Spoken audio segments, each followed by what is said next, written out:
ഇനി നമുക്ക് വേറൊരു തലമുറയിൽപ്പെട്ട ഒരാളുണ്ട്. ഇദ്ദേഹം സൂപ്പർ താരമാണ്. താരം ഏത് സിനിമകളിലൊക്കെ ആയിരുന്നു അർപ്പിത?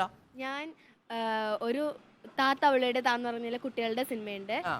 അത് ഫ്രാൻസിസ് ജോസഫ് ജീര എന്ന് പറഞ്ഞ സാറാണ്. പഠിക്കുന്നത്? ഞാൻ 7ാം ക്ലാസ്സിലാണ്. 7ാം ക്ലാസ്സിൽ. പിന്നെ ചെയ്തത് ലൈല എന്ന് പറഞ്ഞ തമിഴ് മൂവിയാണ്. ലൈലയിലുണ്ടായിരുന്നു. ഇവരിന്ന് ഫെബ്രുവരി 23-ാം തീയതി തിയേറ്ററിലേക്ക് ഇറങ്ങാണ്. പാടുവോ, ഡാൻസ് ചെയ്യോ, അഭിനയം മാത്രമേ ഉള്ളൂ? ഞാൻ അഭിനയവും ഡാൻസും ചെയ്യുന്നുണ്ട്. Okay, wonderful. ലിയോ സിനിമയിലെ മേക്കപ്പ് മാൻ ആണ്. ലിയോ സിനിമയിലെ ഉള്ള മലയാളി ടെക്നീഷ്യന്മാരിൽ ഒരാൾ മാത്രമേ ഉള്ളൂ അല്ലേ?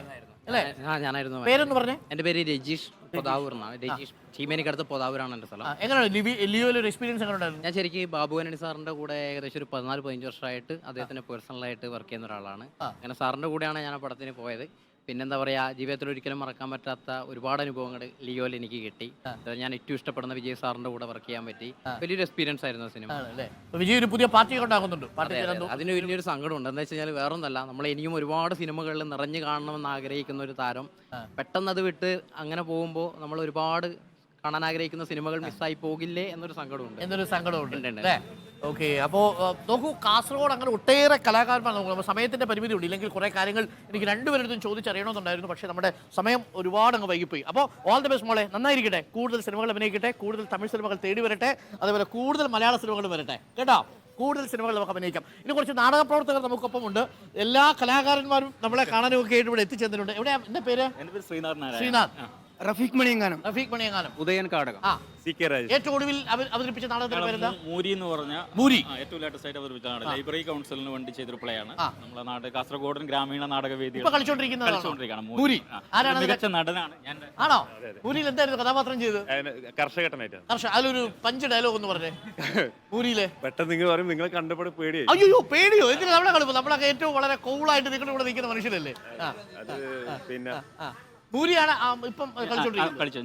ഞാനാണ് ചെയ്തത്, സംവിധാനം ചെയ്തത്. ഗിരീഷ് കളത്തിലാണ് അതിന്റെ രചന ചെയ്തിട്ടുള്ളത്. ആണല്ലേ? നമ്മൾ ഇന്നത്തെ ഇന്ത്യൻ രാഷ്ട്രീയ സാഹചര്യത്തിൽ നമ്മൾ എന്താണോ പറയേണ്ടത് അതാണ് നമ്മൾ മൂരി എന്ന് പറയുന്ന നാടകത്തിലൂടെ പറഞ്ഞിട്ടുള്ളത്. ഈ തെരഞ്ഞെടുപ്പ് നിർണായകമാണ്. തീർച്ചയായിട്ടും. ശരി, അപ്പൊ നമുക്ക് നാടകത്തിനോടൊപ്പം തന്നെ നമുക്കൊരു ഡാൻസ് പരിപാടി കൂടെ കാണാം. അതിനുശേഷം നമുക്ക് ചില വാർത്തകളിലൂടെ പോകണം. അപ്പോൾ കാസർഗോഡ് പ്രേക്ഷകർക്ക് അറിയാവുന്നതുപോലെ തന്നെ കാസർഗോഡ് ഭാഷാ സംഗമ ഭൂമി മാത്രമല്ല, കലാകാരന്മാരുടെ നീണ്ട നിരയുള്ളൊരു സ്ഥലം കൂടിയാണ്. നമുക്കൊപ്പം കാസർഗോട്ടെ കലാകാരികൾ അവതരിപ്പിക്കുന്ന നൃത്തപ്രകടനങ്ങൾ കൂടിയുണ്ട്. നമ്മളിപ്പോൾ നിൽക്കുന്നത് കാഞ്ഞങ്ങാട് ബസ് സ്റ്റാൻഡിലാണ്. ഡാൻസിനുണ്ടോ? കൊള്ളാമോ?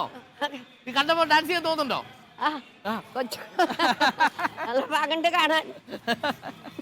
നോക്കൂ, ഒരുപാട് കലാകാരന്മാർ നമുക്കൊപ്പം ഉണ്ട്, കലാകാരികൾ നമുക്കൊപ്പം ഉണ്ട്.